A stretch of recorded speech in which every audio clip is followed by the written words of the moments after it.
మనం ఎవరన్నా పొగిడినప్పుడు బాగా ఈయన ఏమన్నారంటే నా గురించి ఫేస్బుక్లో ఏం పెట్టారంటే ఇవన్నీ చెబుతామండి. ఇవన్నీ ఎప్పుడైతే చెబుతున్నామో నిందలు కూడా అలాగే మనస్సుకి పట్టేస్తాయి. అంచేత స్తుతి కూడా చెప్పుకోవడం మానేస్తే నింద కూడా చెప్పుకోవడం మానేస్తాం. మీకు బాగా యువతరానికి అలవాటైంది లైట్ తీసుకో అంటారు కదా.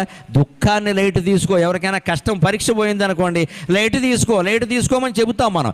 ఎవరికైనా ఫస్ట్ ర్యాంక్ వచ్చింది అనుకోండి, మీరు ఏం చేయండి వాడి దగ్గరికి వెళ్ళి లైట్ తీసుకోమని చెప్పండి. వెంటనే వాడు కోపడతాడు. నాకు ఫస్ట్ ర్యాంక్ వస్తే లైట్ తీసుకోమంటావు, తీసుకో, రేపొద్దున మళ్ళీ ర్యాంక్ రాకపోతే గుండెపోటు వస్తుంది ఆయన, అందుకని లైట్ తీసుకో, గర్వపడకని చెప్పాలి.